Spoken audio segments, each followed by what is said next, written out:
Merci ce soir. Merci parce que par ton esprit, tu nous as assistés, tu nous as soutenus, tu nous as fortifiés. Seigneur, nous voici encore ce soir. Nous voulons te demander de nous accompagner, demander ta force, demander ta grâce, ta miséricorde et nous tenir entre tes mains. Béni sois-tu, Seigneur, pour ces moments merveilleux que tu nous donnes de vivre avec toi. Sois élevé, béni et glorifié au nom de Jésus. Merci, Seigneur, pour la présence de mes frères et sœurs au téléphone. Je dirais, dans cette communauté que nous sommes, merci parce que c'est une communauté réelle. Nous sommes une famille réelle. Merci pour les moyens que tu peux nous donner de vivre la vie de l'Église. Béni sois-tu également pour ce que tu vas nous faire entendre, pour nos cœurs qui se disposent à l'écoute de ta parole et pour ta bénédiction qui nous accompagne après cette écoute. Au nom de Jésus, conduis-nous, parle-nous et fais-nous du bien. Amen. Je voudrais vous inviter à proclamer avec moi nos deux versets de base qui soutiennent notre vie de famille spirituelle, à savoir Actes chapitre 2, versets 42 et 43. Actes chapitre 2, versets 42 et 43. Nous le déclarons ensemble.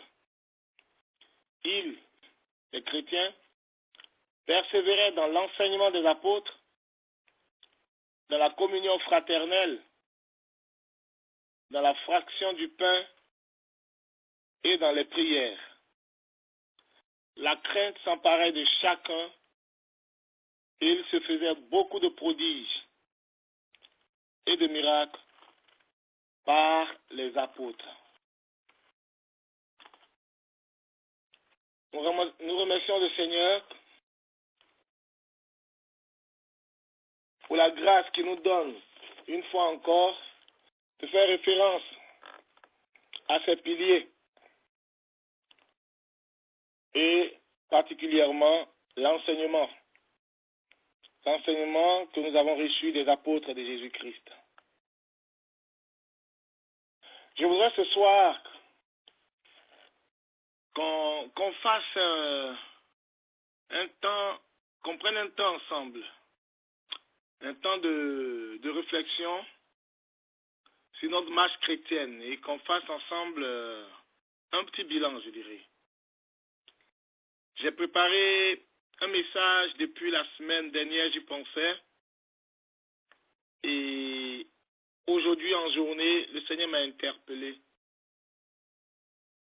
Quand nous sommes convaincus d'un message, que le message nous tient à cœur, nous croyons aussi que Dieu a envie de transmettre ce message aux uns et aux autres, certainement à quelqu'un particulièrement. Dieu veut interpeller, il veut que nous nous ressaisissions et que nous continuions notre chemin comme il se doit. Le bilan,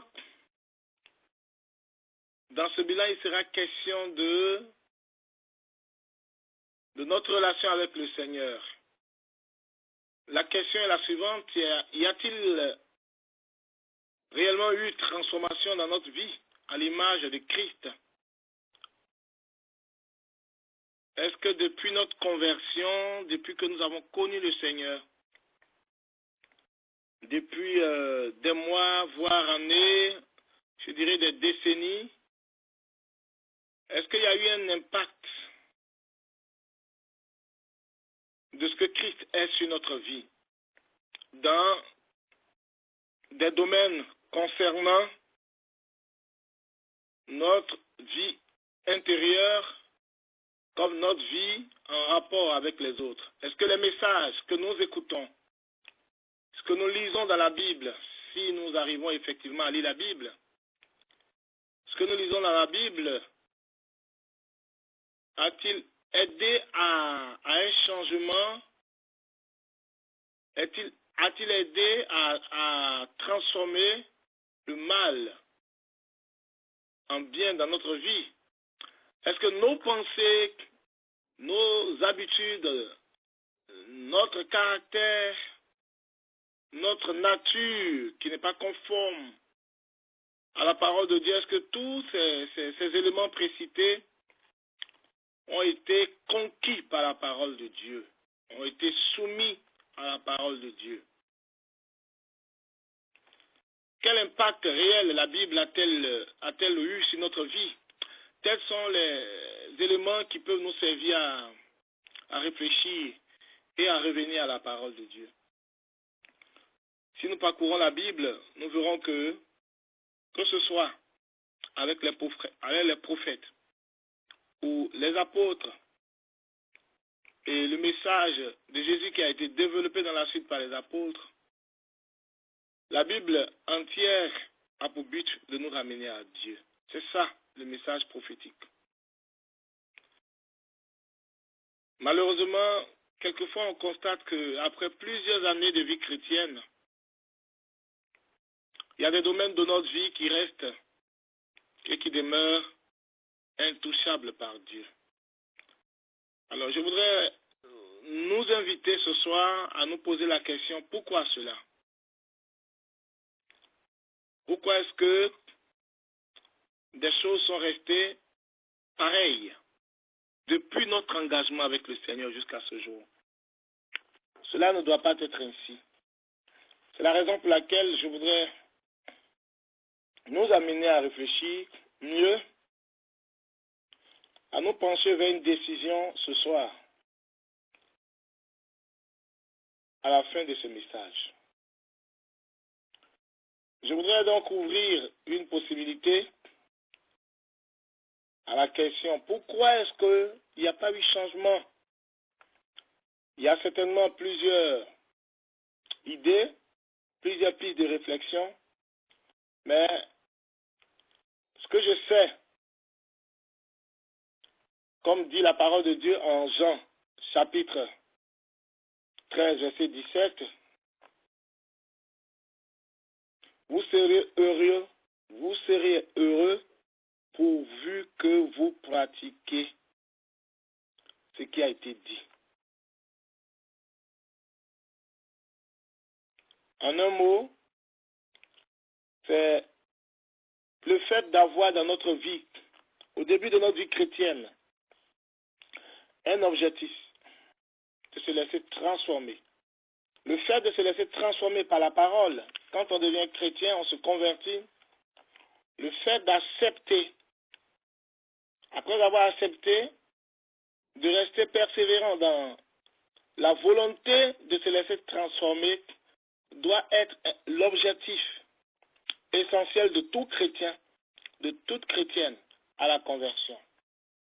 Le constat que j'ai personnellement fait, c'est que dans la première année, je dirais dans les 6 premiers mois de conversion, quand on ne constate pas dans sa vie personnelle ou dans la vie de ceux qu'on accompagne, c'est-à-dire les nouveaux disciples, on ne constate pas une volonté, un désir ardent, on ne constate pas un changement radical dans les 6 premiers mois ou dans la première année, il y a, par constat personnel, ce qui n'est pas forcément, ce qui est discutable, il y a malheureusement problème, parce que ces personnes qui n'ont pas réussi à prendre ces décisions, on voit qu'à la longue ou au fil des années, les choses ne changent pas.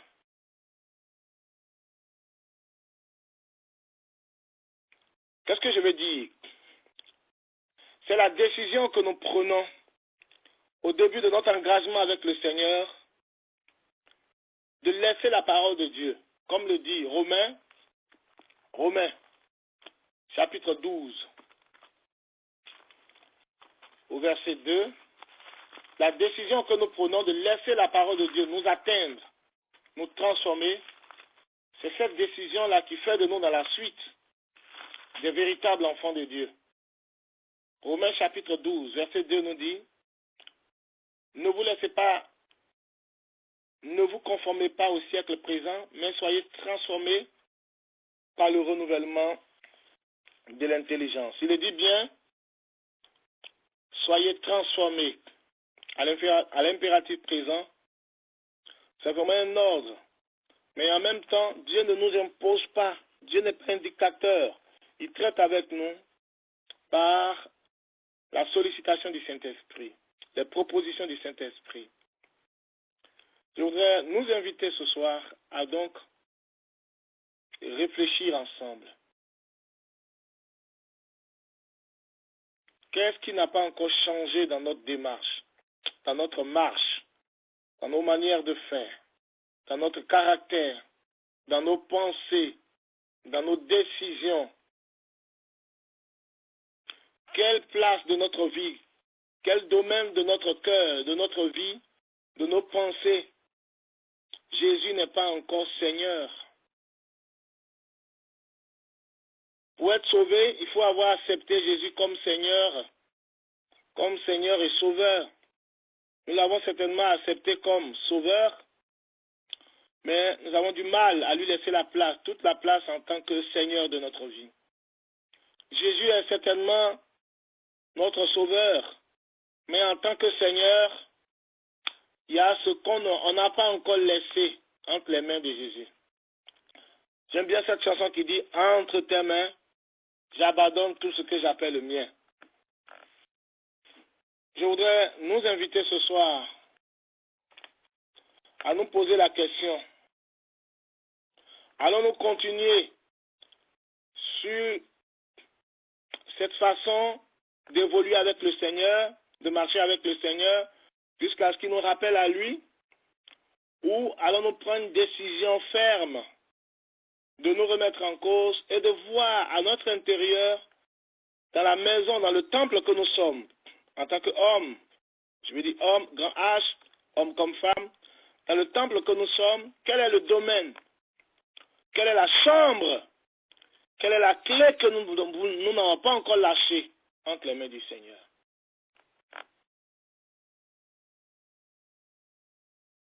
La parole de Dieu, elle est puissante, efficace, jusqu'à séparer jointure et moelle. Mais nous ne laissons pas cette parole avoir effet dans notre vie. Je voudrais ce soir que nous nous posons la question du disciple. Suis-je réellement disciple selon les recommandations du maître? Ou suis-je disciple à l'image que je me fais de la marche chrétienne?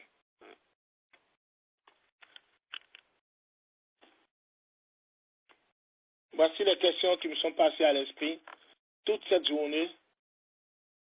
Je crois que marchant avec Dieu, l'ayant accepté comme sauveur, nous demande également une deuxième chose, lui laisser toute la place en tant que Seigneur. Jésus veut régner, mais il veut collaborer avec nous dans ce règne, dans notre vie, afin que par notre vie, le monde autour de nous reconnaisse la seigneurie de notre Seigneur et Sauveur Jésus-Christ. Je vous invite à lire avec moi un message sur lequel je crois que j'ai déjà traité, on a déjà parlé ensemble.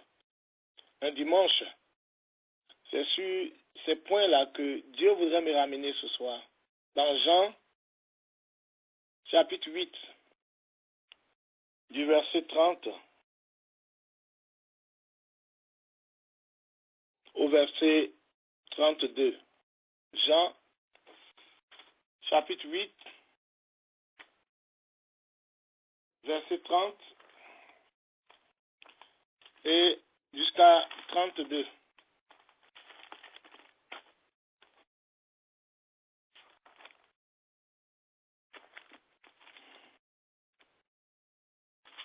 Jean chapitre 8, verset 30 et 32.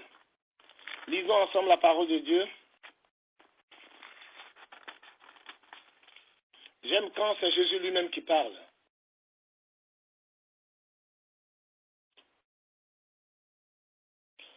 Comme Jésus parlait ainsi, plusieurs crurent en lui. Il dit aux Juifs qui avaient cru en lui, si vous demeurez dans ma parole, vous êtes vraiment disciples, mes disciples. Vous connaîtrez la vérité et la vérité vous affranchira.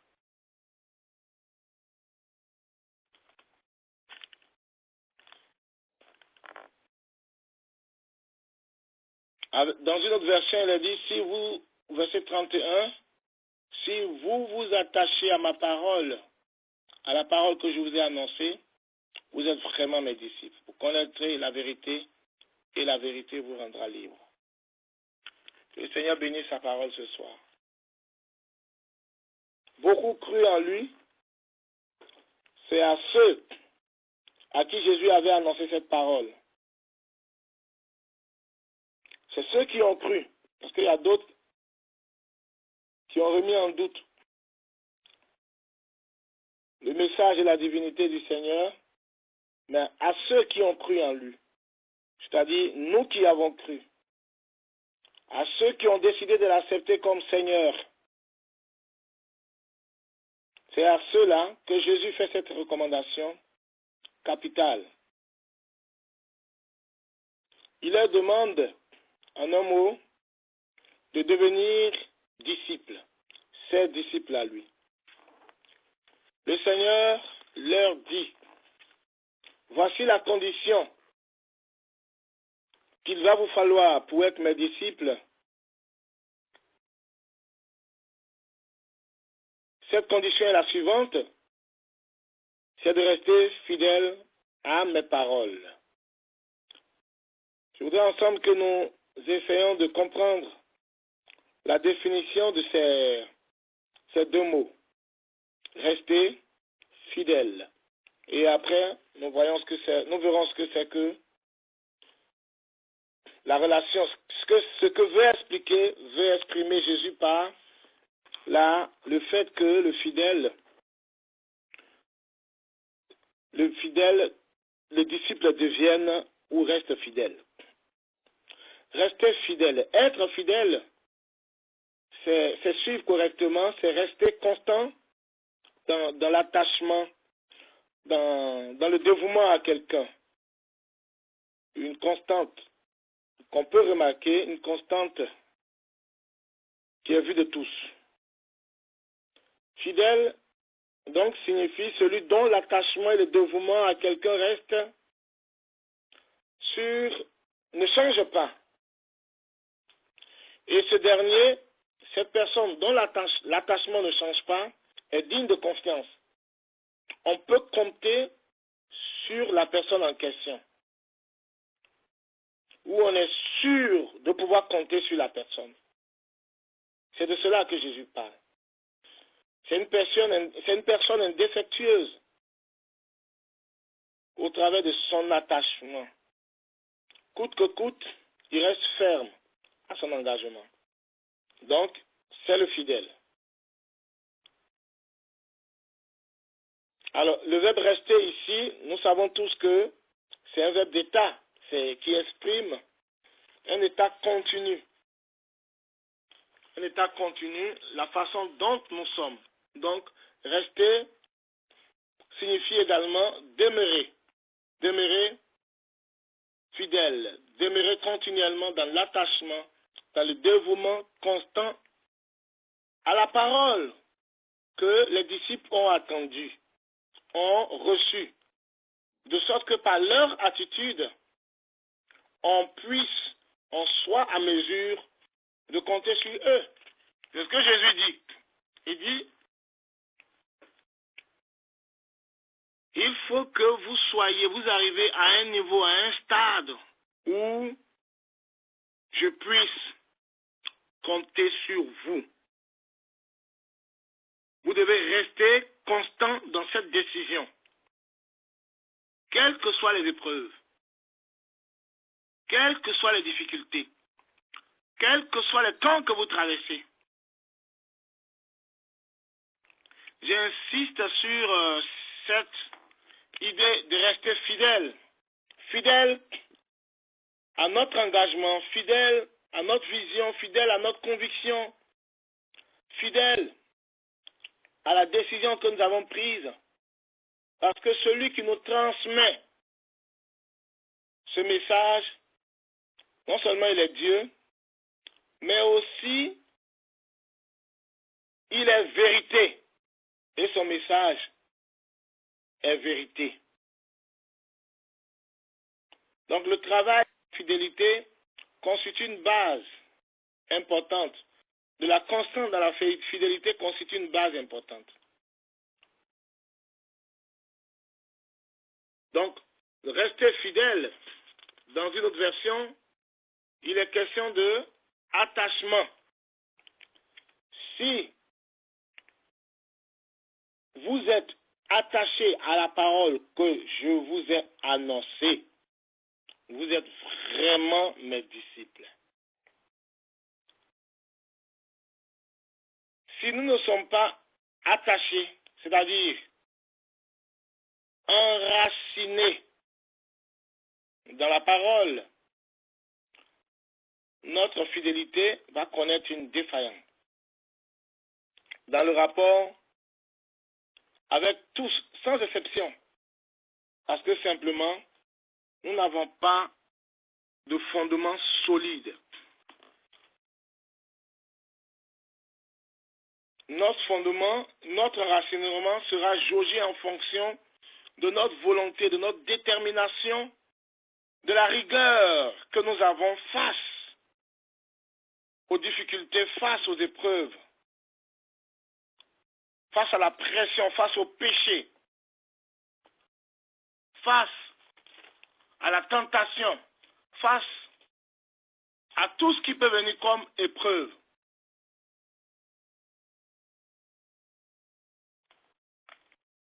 L'attachement, la soif, la détermination que nous avons, elle sera mise à l'épreuve et elle sera vérifiée. Si elle est authentique, elle est vraie ou pas, à partir des situations auxquelles nous allons être confrontés.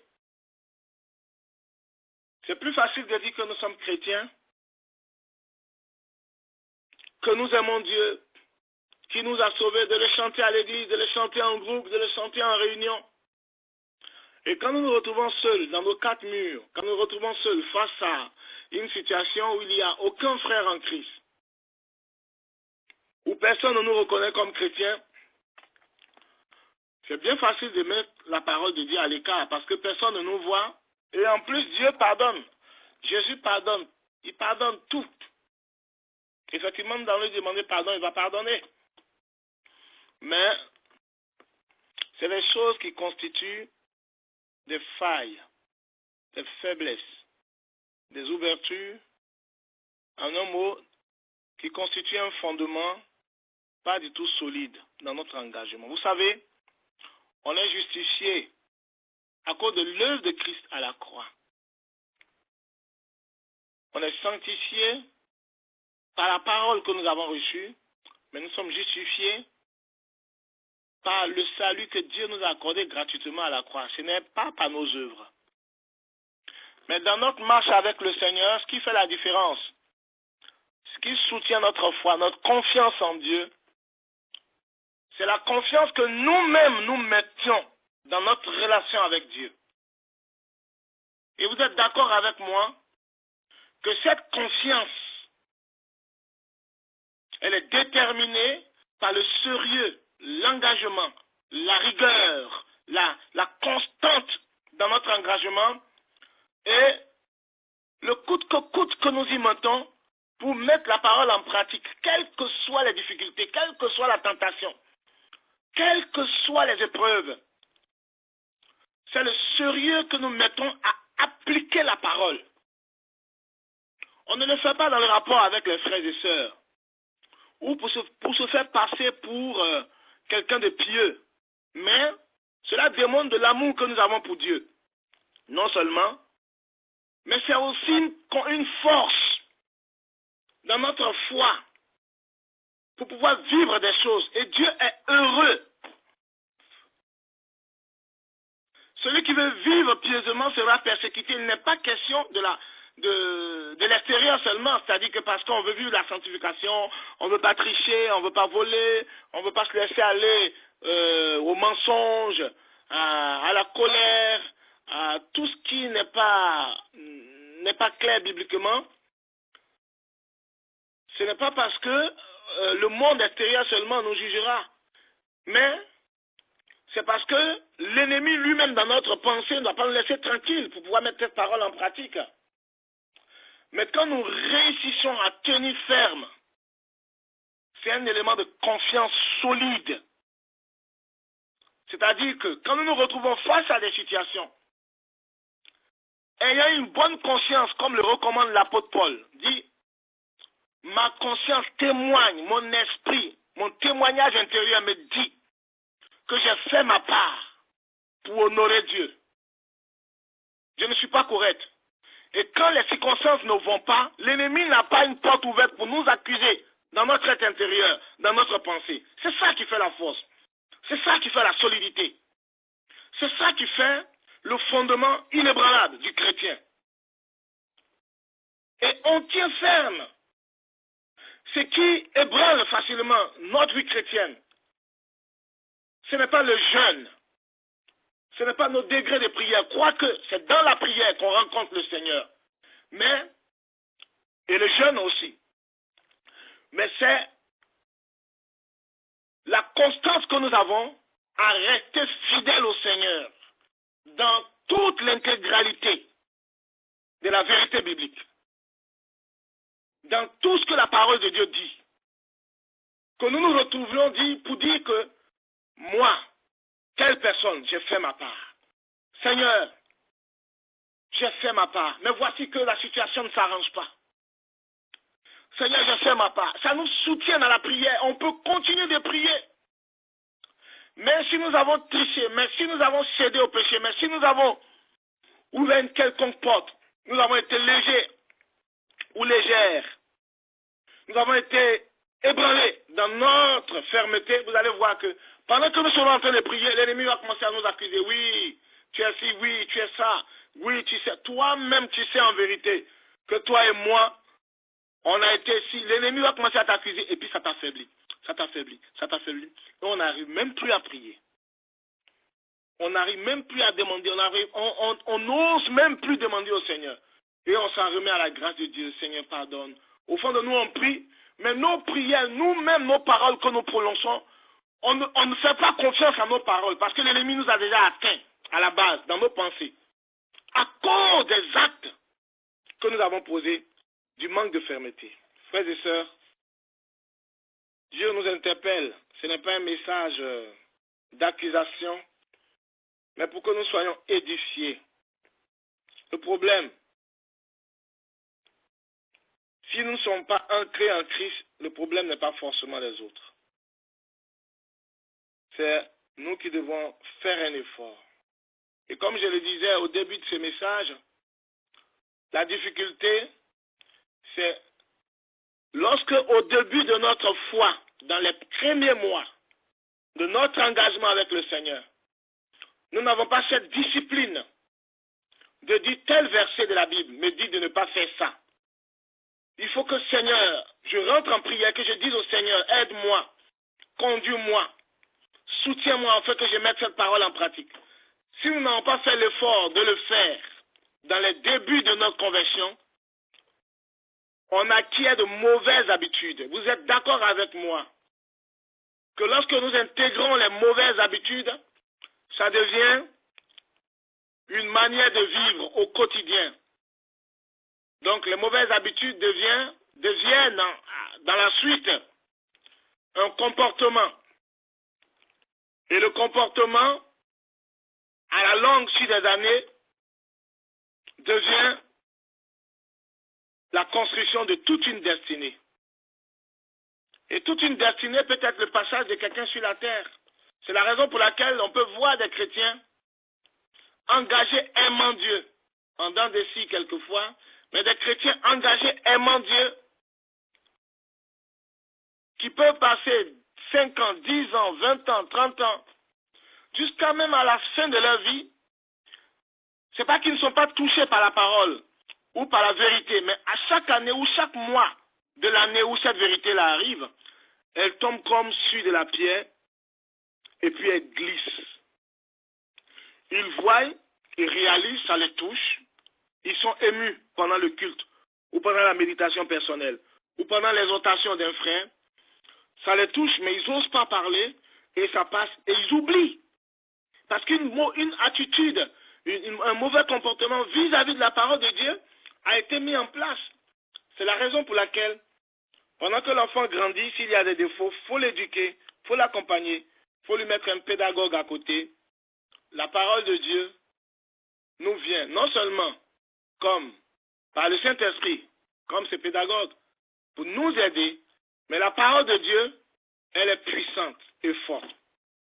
Force divine pour nous transformer. Si nous avons de la volonté, elle agira en nous. Le Seigneur voudrait nous interpeller ce soir, à nous poser les questions. Quels sont les domaines de notre vie où Jésus n'est pas Seigneur? Jésus dit, si nous sommes attachés, nous restons fidèles, nous allons devenir de vrais disciples. Vous serez vraiment vrai. C'est l'adjectif. Le vraiment, c'est l'adverbe. La manière vraie d'être des disciples. Donc, ça dit qu'il y a effectivement des disciples qui ne sont pas vrais. Être vrai, de vrais disciples, c'est rester fidèle à la parole de son maître. C'est rester sur la ligne de son maître. Comment voulez-vous que Dieu, qu'on ne le voit pas, Dieu qui fait miséricorde, qui pardonne et qui réellement pardonne, que les hommes ne voient pas en fait, Dieu qui connaît tout plutôt, Dieu qui connaît jusque dans nos pensées, dans nos cœurs, Dieu qui sait tout, devant qui on devait trembler. Si on ne lui est pas fidèle, ce n'est pas un homme qui ne nous connaît pas le prochain, ce n'est pas au prochain qu'on sera fidèle. Le Seigneur nous appelle à être fidèle à lui d'abord. Ce n'est pas dans notre rapport avec les autres. Quand j'étais constamment dans le monde du travail, il y a un de mes collègues qui m'a approché, il m'a posé une question, mais il m'appelle tous Benji. Mais Benji, t'as pas besoin de faire ça. Et tout le monde fait pareil. Et tu t'épuises pour rien, tu te fatigues. Et c'est le patron qui en fin de compte récupère tout. Et toi, il ne voit même pas ce que tu fais. Je dis, j'ai pas besoin de le voir. Je n'ai pas compte à rendre au patron. Je le fais parce que mon réel patron, ce n'est pas le patron humain. C'est Dieu. Et ce que je vais faire ici, la manière dont je vais me comporter vis-à-vis du travail du patron, c'est de la sorte que Dieu aussi permettra qu'on se comporte envers moi. Je vous assure que ce message est allé jusqu'au patron, sans que je m'en rende compte.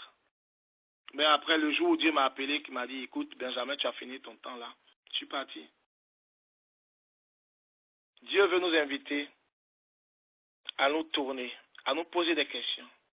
Jusqu'où nous sommes prêts à aller dans la fidélité avec le Seigneur.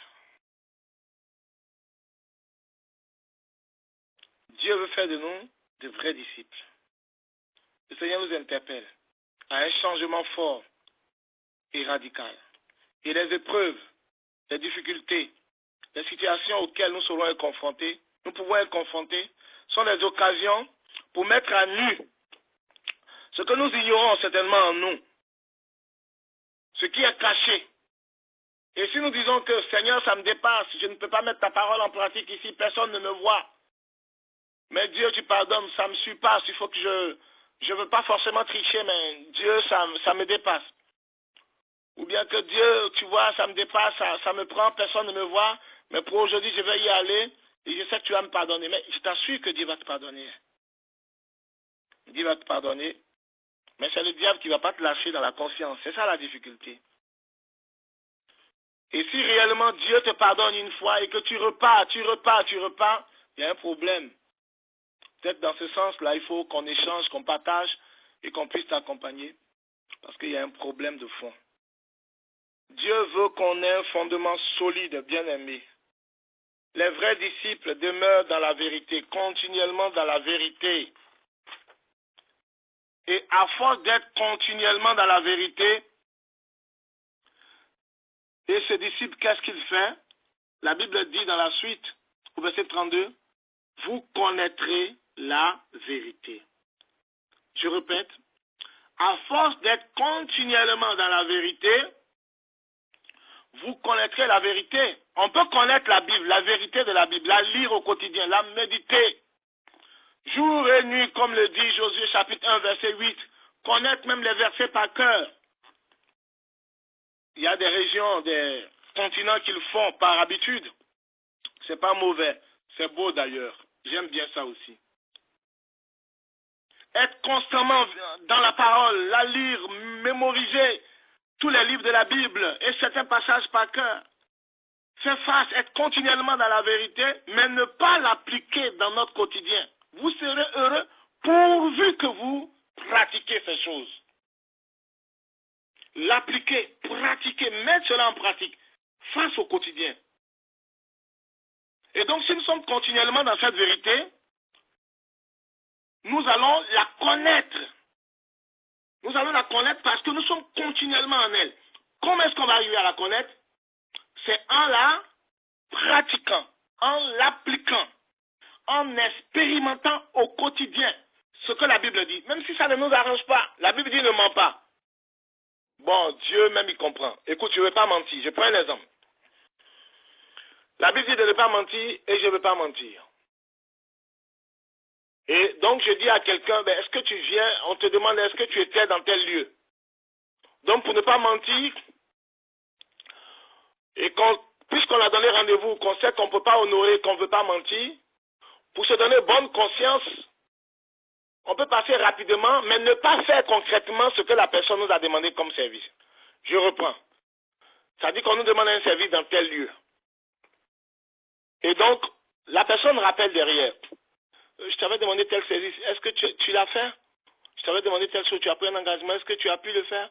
Oui, je suis passé par là-bas. Mais en fait, on est passé, mais sans réellement faire ce qu'on devait faire. Et on se donne bonne conscience. C'est-à-dire, pour ne pas mentir, en tant que chrétien, on arrive au stade où on arrange la situation, les événements, les circonstances, de telle sorte que, quand on parle à nos frères et sœurs, on a bonne conscience. On dit, bon, ben, il a dit une parole. Il a dit, est-ce que j'étais là-bas? Oui, j'étais là-bas. Mais est-ce que j'ai concrètement fait dans les détails? Comme l'autre n'attend pas que je lui donne les détails, du coup, j'ai la bonne conscience que j'ai répondu. Mais au fond de nous, on sait que les détails ne sont pas vrais. En fait, cet attachement, la mise en pratique de la parole de Dieu consiste à être vis-à-vis de soi-même, dans notre être intérieur, dans notre conscience, dans notre fond intérieur, dans le rapport avec le Saint-Esprit et Dieu, à l'aise pour dire nous sommes dans la vérité. On n'est pas parfait, on n'est pas juste, mais il faut le désirer. C'est une force dans notre marche. Ça nous soutient dans notre foi. Ça nous aide dans notre confiance dans le Seigneur. Et Dieu se réjouit de fait que nous sommes prêts. C'est une souffrance, ce n'est pas évident ce que je dis. Il ne faut pas qu'on se culpabilise si on n'arrive pas à le faire. Mais il faut être déterminé, il faut prendre une décision dès ce soir. C'est une force pour chaque chrétien de savoir que je tiens ferme, malgré les épreuves, malgré que ça me coûte. Ce que ça va me coûter, je tiens ferme. Alors donc, si nous sommes dans la pratique continuelle de cette vérité, nous allons la connaître. Et donc, le mot connaître veut dire que la vérité et nous devenons un. Nous sommes unis à la vérité. Connaître, étymologiquement, il y a le préfixe C-O-N qui veut dire avec et le verbe naître. Naître, donc en un mot, naître avec. Connaître cette vérité, ayant eu l'habitude de la pratiquer, d'être comme une sorte de moule, de la pâte mélangée à la vérité au quotidien, la vérité et nous devenons un, nous la connaissons. À tel enseigne que quand nous parlons, ce qui sort de nous, c'est la vérité qui sort de nous. Ça, c'est la logique intellectuelle ou sociale dans le rapport avec les autres. Mais quand nous parlons spirituellement, c'est cette parole de vérité, même si ce n'est pas les versets, quand nous parlons, notre parole dégage une atmosphère spirituelle où Dieu même confirme notre témoignage. Oh, quelle richesse nous avons en Christ Jésus. Connaître cette vérité nous ramène au fait que la vérité est nous, qui sommes devenus un. Nous nous joignons donc à la parole. On a l'impression, c'est comme si nous devenons mélangés totalement à la parole, comme si on était nés avec la parole. C'est-à-dire, on va au stade où la parole est tellement permanente en nous. On soupire après une mise en pratique quotidienne et véritable de la parole, qu'on rejoint dans notre quotidien la joie de vie chrétienne, la joie de la vie chrétienne, le lait et le miel de la mise en pratique de la parole de Dieu. C'est comme si, oui, la parole s'est incarnée au travers de la personne de Jésus, mais c'est comme si elle est revenue, elle a pris notre corps faible, et à force d'être moulé, mélangé, nous transformer, c'est comme si on était né. On était né. C'est une création. Vous devenez une nouvelle créature. C'est ce que la Bible dit. Ceux qui sont en Christ deviennent une nouvelle créature. Ils sont transformés de gloire en gloire. On est né avec, on est de nouveau. C'est la raison pour laquelle on parle de la nouvelle naissance. On est de nouveau. C'est comme si on est né avec la parole. Mais c'est l'Esprit de Dieu qui le fait. Il y a notre participation avec le fait que la parole, par le temps, à la longue, prend toute la place en nous. Nous et la parole devenons un. On ressemble finalement à la parole. On est pareil à la parole. Quand notre vie ressemble à la vérité, quand elle est basée sur la vérité de la Bible, c'est cette vérité-là qui est en nous, et qui constitue un fondement. Et c'est cette vérité-là qui nous rend libres. Combien de chrétiens aujourd'hui courent après des pasteurs les plus loin, des hommes de Dieu qui reçoivent l'onction. Oh, que Jésus nous a tout donné. Je suis d'accord qu'il y a des appels spécifiques et c'est une grâce que nous ayons dans le monde. Parce que le prix à payer pour un appel spécifique, on n'est pas tous appelés à payer ce prix. Mais la liberté nous est donnée depuis que le tabernacle, le Christ est venu à la croix, Jésus-Christ, et que la porte des lieux saints était ouverte et qu'on peut accéder au temple de Dieu, on peut accéder dans le lieu très saint de Dieu. C'est cette vérité en nous qui nous libère et qui nous rend libres, qui nous affranchit.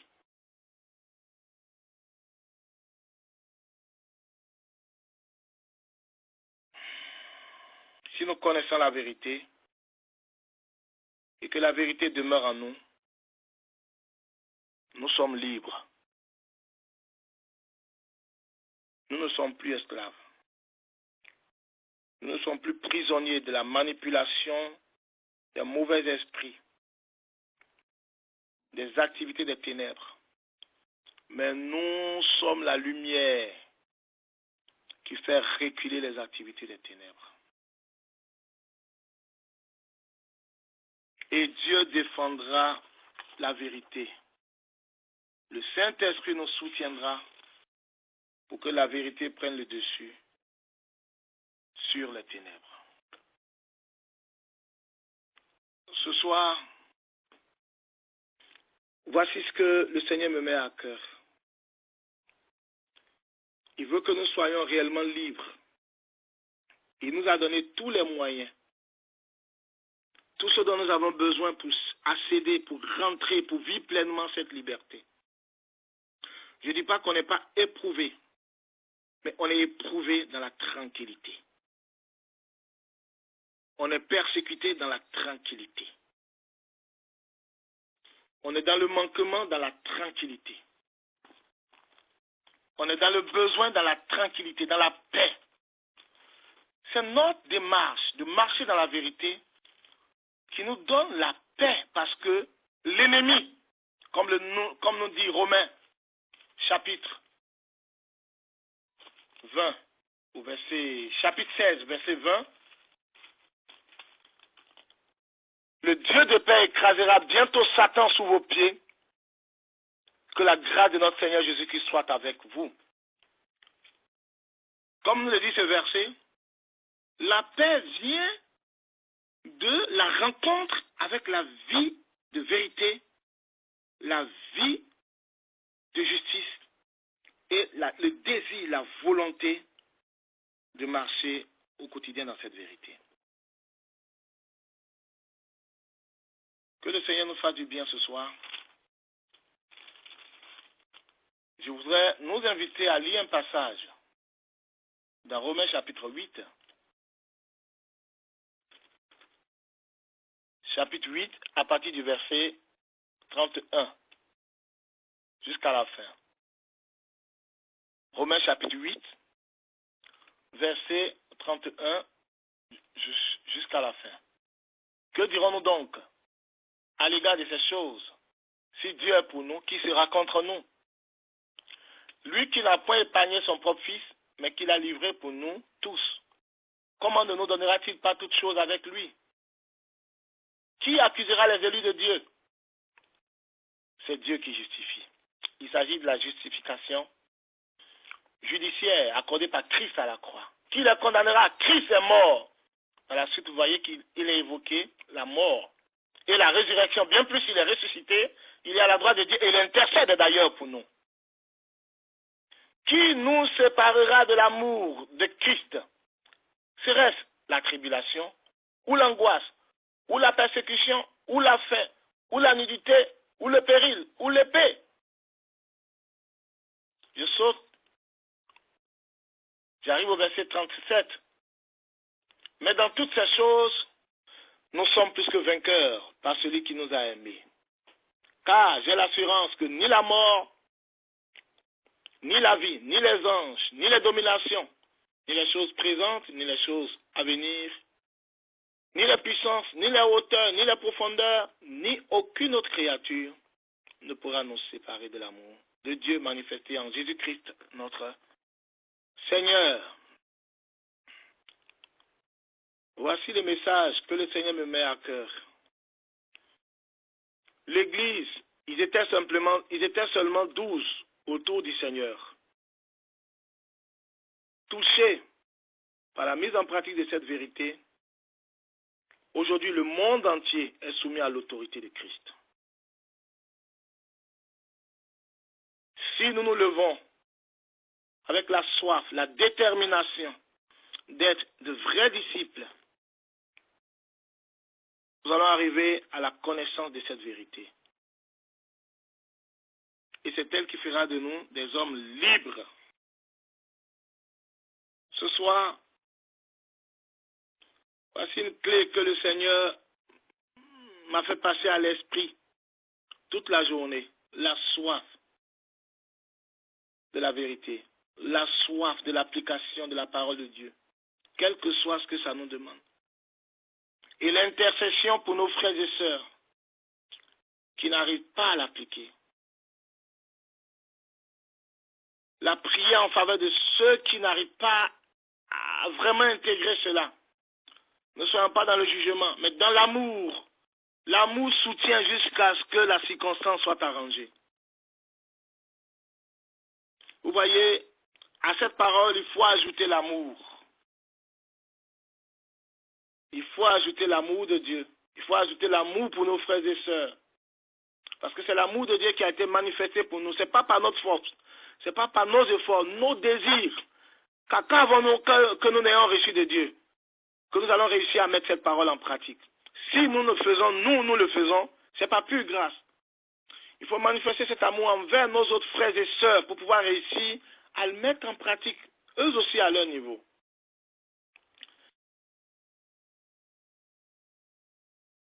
J'ai remarqué aussi que c'est dans l'Église, malheureusement, à cause de la confiance, à cause de l'amour qu'on donne, à cause de la confiance qu'on ouvre facilement, c'est difficile d'accompagner et de pouvoir interpeller ou parler de certaines choses.